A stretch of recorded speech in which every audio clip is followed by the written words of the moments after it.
like the slime that the kids love to play with right now. So if you're slime, I'm more of like the Crayola crayon box. I'm also not dump all the crayons out on the table and just pick them up. No, put it back in the box. So you're slime and I'm crayons. I think we found the title to this episode. Welcome to the Far More Podcast. Hey, Liz. Hey, Jason. I see that you're so glad that we're there. You're here. I'm so glad everybody's here. Nice. You, them, as our daughter would say. Them. Yep, she spells it Thum. That's the one word you won't really correct yet. I can't. Nope. Listen, I bet the mamas out there. Sorry, y'all. This is a little. What do you call it? Side story. Our youngest daughter is 7, and she still has some things that she mispronounces. She says littery instead of literally, and she says them instead of them, and I will refuse to let Jason Brock correct her because she's our last kid. You got to hold on to those super cute moments while they last. Right. You got to hold on to them. You got to hold on to them because they're literally gone in the blink of an eye. All right. So we went down a different path there for a second. What are you thinking for today? I think, well, here's the thing. Okay. So we've been doing this podcast. Oh, do you know what today is? You know what this is? Which episode? Yeah. Is it 20? Yes. And you told me something about episode. What did you tell me? Well, here's the reality that I think here was our podcast math. Okay. 95% of podcasts don't go past episode 3. Oh, okay? I don't know that I knew that. Of the ones that make it past episode 3, yeah, 95% of those don't make it to episode 20. And this is episode 20. I think what that means... Feels like we made it. Yeah, I think we're now top 1%ers in the podcast world. I finally made it to the top 1% of something. We have made it big, y'all. Yeah, we haven't. But you know what? We haven't. Yeah, we haven't. But we are being consistent, and it's going to pay off. You know what we're doing, though? What does everybody say about us when they hear our podcast? What do they love? Pretty much everyone, those who know us as a couple, or even those who only know one of us. They don't even know the other one. Right. But they're like, I love your dynamic. That is what they say. I love the way you banter. One of our friends actually said, and this makes me giggle every time I think about it. Don't quote me, but she said, "Do y'all like talk all the time?" Did she make that face too? I think she did. Okay. Yeah, she was like, who finds that much stuff to talk about? Because she was curious how we come up with what we talk about on the podcast. And I said, oh, we don't really come up with it. I mean, there's some thought put to it, but you and I, we talk to each other. And that brings me to something another friend of mine said. She was like, y'all love to talk to each other. And I'm like, well, yeah, we love to talk to each other. We're married. And she's like, my husband and I don't talk to each other like that. We kind of high five because we're like two ships passing. And I'm like, oh gosh. Well, it goes back to something that I've been telling you for a long time in our relationship. How much you love me. That. And the cynic in me also says, hey, most marriages aren't that strong and good. And I have such a hard time believing. And then I lay out data points and facts and realities. And so I think knowing that and knowing that I've been part of a failed marriage, I think we try to be super intentional with our relationship and dynamic and communication and openness and committing to the long game. We're in this. That's right. Some days are fantastic and some days are not good. Not so fantastic. Not good at all. Some seasons, I think as marriages, as they go on, the longer they are, the longer there the are seasons. Seasons of things are just not good sometimes, right? But you just got to figure out how to just hang on to each other, and usually that's the fact that you're married holds it together. Yeah. And ideally the fact you're being obedient to God. Right. Right. And you're at least trying to hang on to your faith and what you actually believe, regardless of how you may feel in the season moment. I'm going to just throw a question at you. Oh, boy. Why do you, it's not about us. It's, Okay. It's just a general question. Why do you think it is? I'm sort of thinking about this question in real time, so I'm sorry.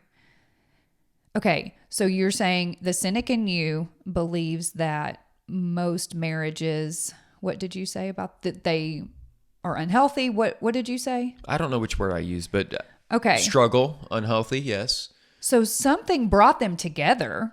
There was a mutual attraction, there was a friendship, there was something. So why do you think it isn't the same?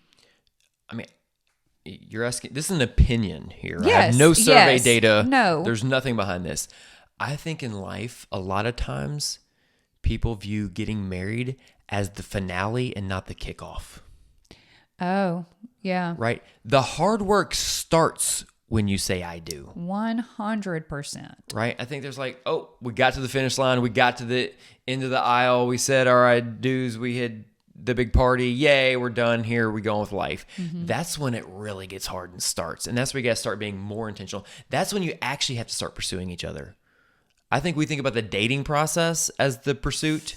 Oh, I didn't even think about that. I think the reality is you really learn each other when you're in a marriage, and that's when you really have to figure out how to pursue each other. And then everything is going to get in the way of that. Jobs, careers, kids, activities, pets. Events, pets. Yeah. Everything will try to get in the way of that if you're not intentional. It's kind of like when you're pregnant, you feel like getting the kid here is the hard work. Oh, no.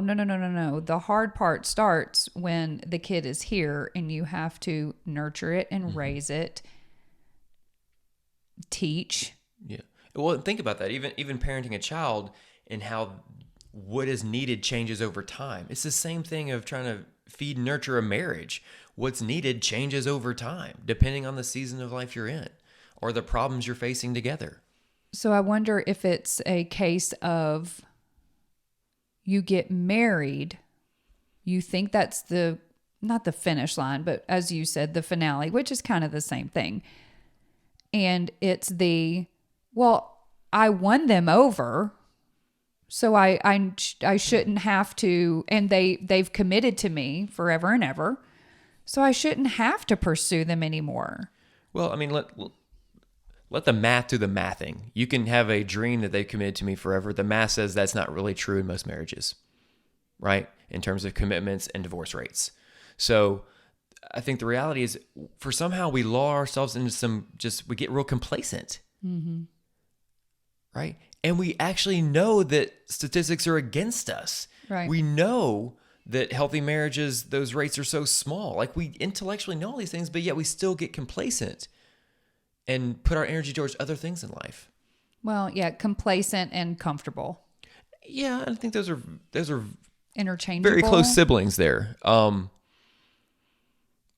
But it's the why do we get complacent that I think each couple has to ask themselves. And I think what's even harder is when you realize you found yourself in a place of complacency, being able to do the work to turn it around. You wind up going, well, we'll wait till this point to try to figure out. Can we get the kids out of the house? Let's focus on the kids right now. And by the time the kids get out of the house, you're not going to know each other anymore. You don't know each other. You know how hard that is? No, I don't. I don't want to know. Right. I don't want to know. Because another thing that people have mentioned is that, and this is not people who just are listening to the podcast. This is people who know us as a couple, like in IRL, in real life. They're like, y'all seem to just really enjoy each other's company. I saw them nostrils flare, girl. You tell the people that are listening and those who are watching that you do enjoy my company. I think that I was thinking about how much we enjoy each other, that my nostrils just naturally flared. That's probably what happened. Come on, be honest, be real. You enjoy my company. We you said that. Come on, please tell them. Please say yes. Tell the people. No, we do. We have a lot of fun. a hanging fun. Like there was a but behind that. No, the but is I don't think a lot of couples know how to have fun together. Right. And I think if you remember, like when we were, we've had 2 years of bad seasons, right? And we talk about, okay, how do we right size this? And what you said, which was brilliant, was, oh, I can't wait, y'all. Because I'm usually like, I'm serious, intense. Here's a problem. Let's get to the root of the problem. Let's figure out what we need to do. Where's the 5-step plan? Yes. And you were like, can we just start by having fun together again? And I'm like, that's probably the best answer ever. Yeah. Right? Yeah, but you were also like, well, no, I wasn't in a place to have fun. I was like, no, this is broken. We should fix it. And then we can have fun. well, but also you're like, what is fun? That is also fair. Yeah, I think the fact that I'm such a productivity junkie and like, okay, got to schedule every minute of my day to maximize my time. Oh, I've seen your calendar. It gives me hives. The problem is that's the on paper calendar. I also have a mental one. I have a mental calendar. If I know, okay, if there's 30 minutes, here's what I'm actually going to do in those 30 minutes. It's super exhausting. Yeah, it's exhausting and it's not great because I know I'm also called to create more margin in my life. Because without margin, it's hard to let the Spirit lead me because I'm like, nope, I'm programmed. Here's the thing I do. So that's why I struggle with the answer on fun. It's like, oh, fun. What's fun? Fun is when we go and we schedule time away, and then we go to the mountains, and I'm like, okay, what's the schedule for the day? Y'all, that sounds like the He sounds like the fun siphon. But I also go, okay, wait. This is like on the calendar here, block fun.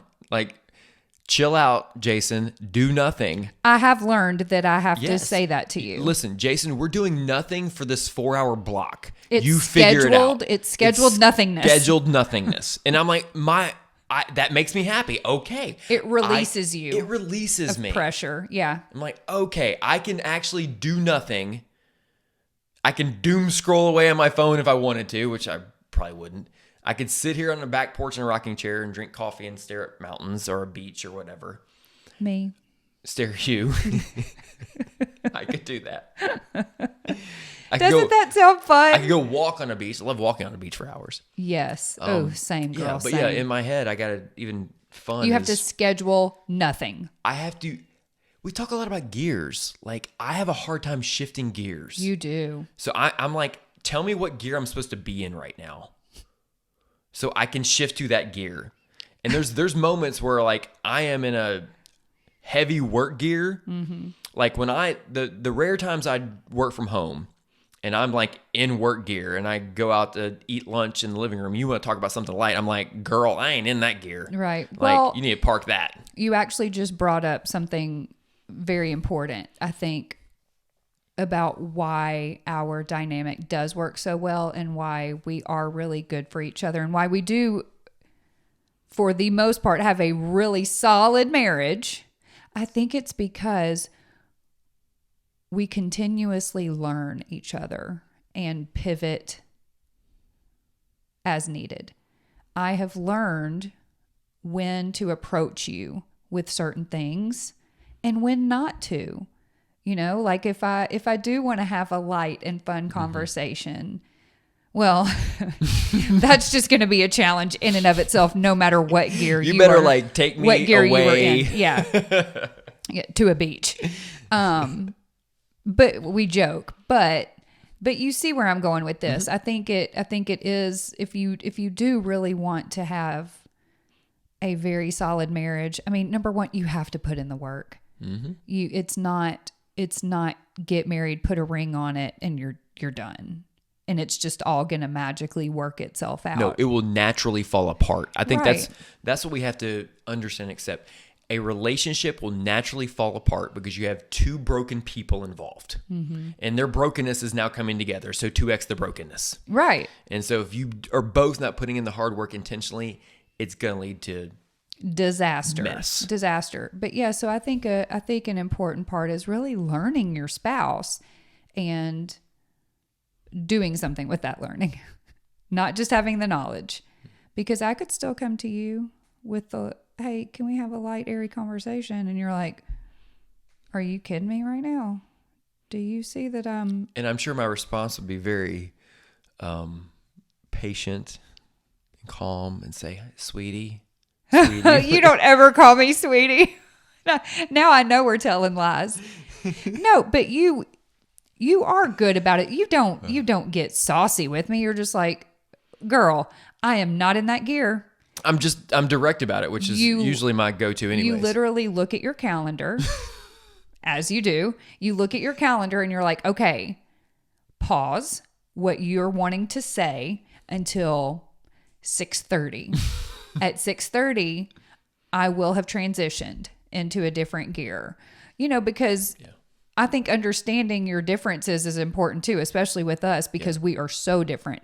And I can flip gears just like that. I can go from, like, we just finished recording a very serious podcast and I was crying and I was very emotional. And now, I mean, part of it is because I got it out there. Right. I got it off my chest. And now I'm like, whew, okay, we're going to have light and airy. And then you looked at me and I looked at you. I'm like, come on. I'm like, are you ready? You're like, no, girl. Well, yeah, I'm like, girl, you just took all that emotion you had and you just transferred it to me. Right. And I didn't even think about that. So I'm now holding this up. So I need to figure out how to work through my mess now before I can get back on this microphone. And so that's fun. But you know what is really the most obvious? You said that's fun. That's fun. Moving on. And moving on, because that was rough. It's like when we're getting ready to go on vacation. I'm thinking of Thanksgiving come up, whether it's time off. You're like a week ahead. You're like... No, 2 weeks. For sure. Right. You're packing and excited and bubbly, and you're like, you ready for the thing? I'm like, I can't even think about the thing yet until I walk out of the office or shut down my laptop. Like, I can't. You haven't thought about it at all. Hadn't even thought what I'm wearing, what I'm packing, what I'm doing. I can't get there yet because I still have this on my mind that I'm trying to knock out first. You know what I think it is?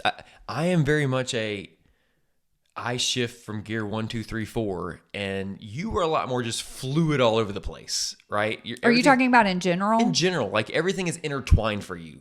Things for me are more compartmentalized. Oh yeah, I don't have compartments. Right, you're just all like one little. It's just amoeba, gelatin, one thing. Together. I'm like the slime that the kids love to play with right now. Like you put all the Have you ever watched? Well, of course you haven't watched a YouTube video.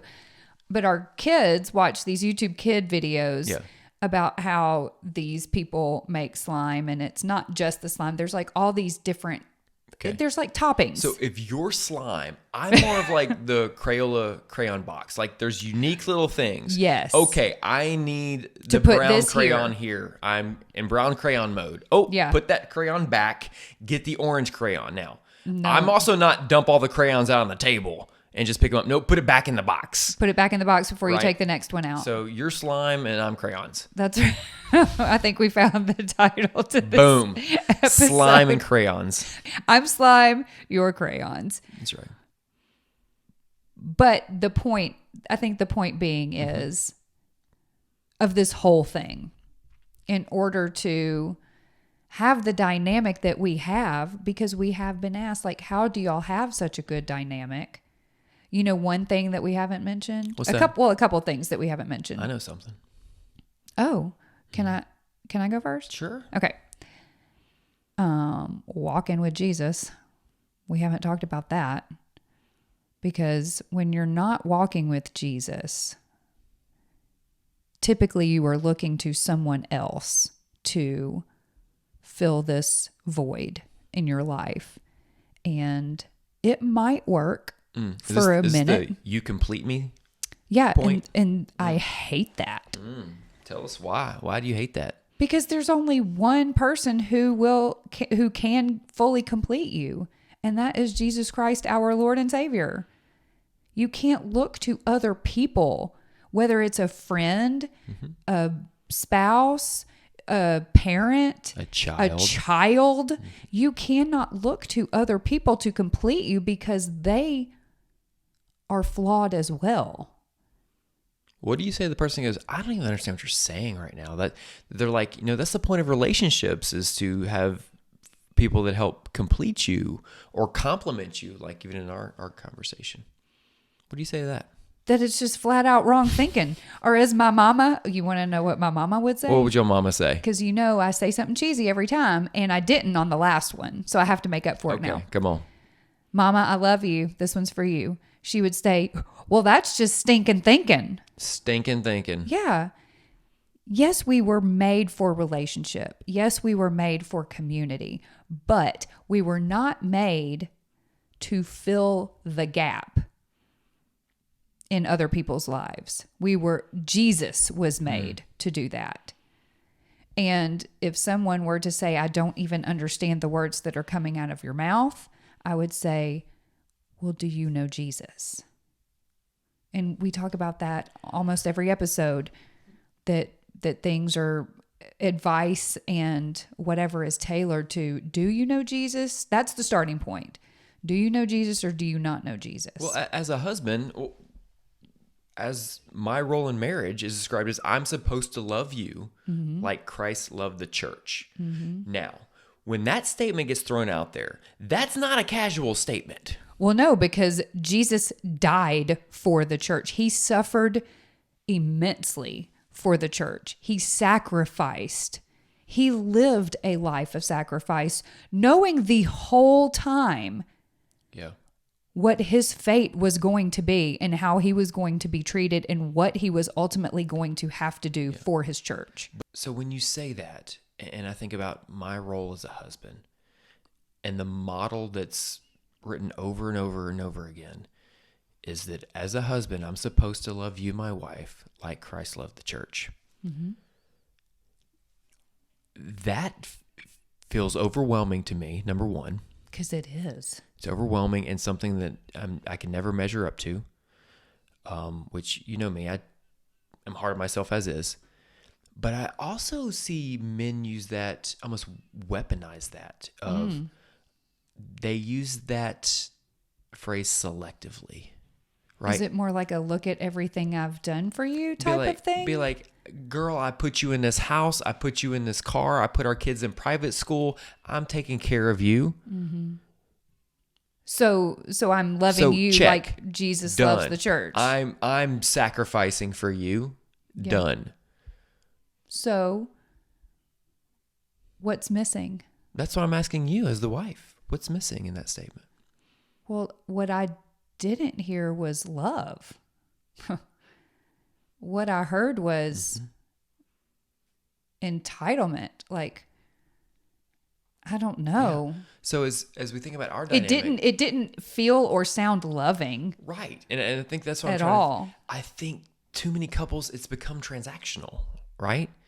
Like relationships become transactional. Let's just divide and conquer. You do this, I'll do that. Like we'll come together, we'll huddle up, and then we'll divide out the things we need to do again.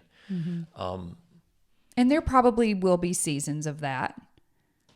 There's seasons of just getting through storms. Yeah. Always in life. Batten down the hatches and ride it out. But I think it's as you're trying to get back. If you're actually craving to get back, if you know you've made a mess of this thing. One could say you're craving far more. One could say you're craving far more for your marriage. We know it starts with you both getting closer to Jesus. What do you say? Here's a question for you. Okay.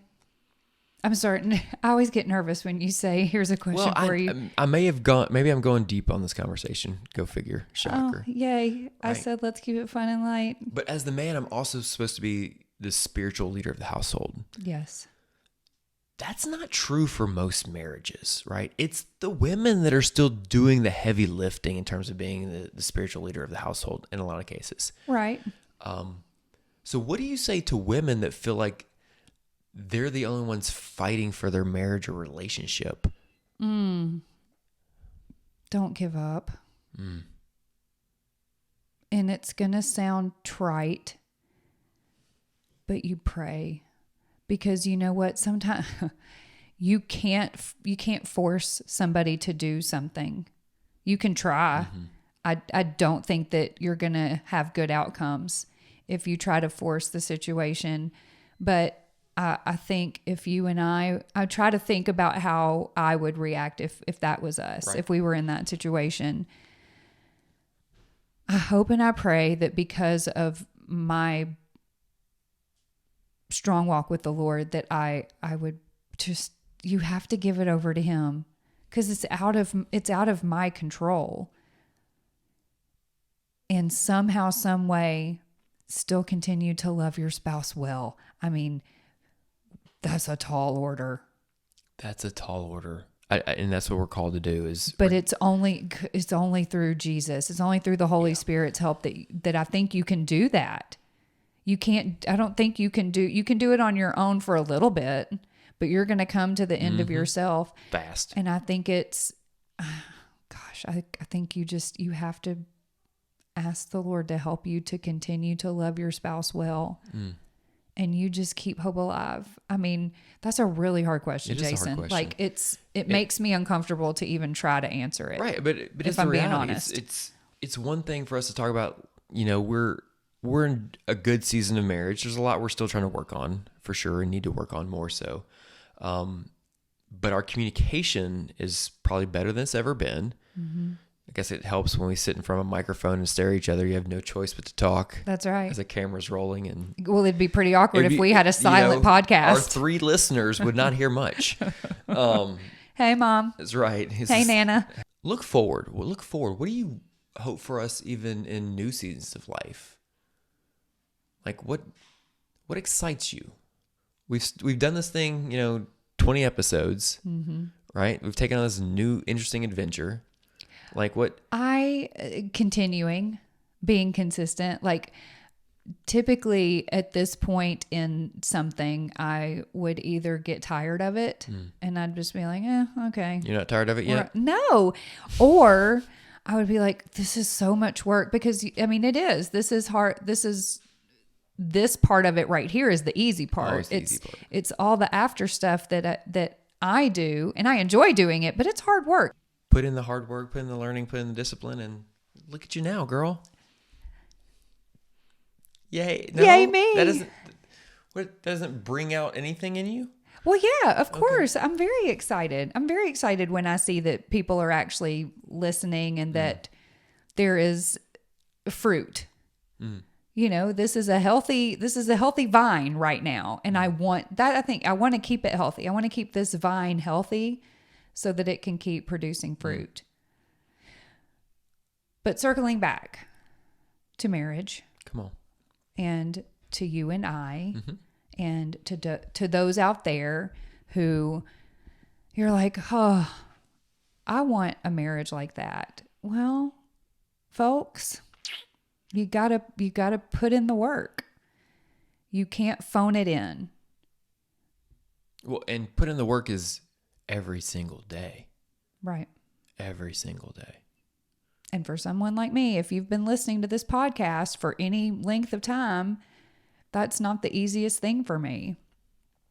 And consistency over time is a struggle. And I think we should probably do an episode on that at some point, because I think it's a struggle I know that it's a struggle for a lot of people. But that's what we're called. We are called to show up. We're not called to back down, show up for each other. But I think one of our biggest weapons for you and I is communication, in a good way. I mean that in a good way. Our biggest. Yes. Now,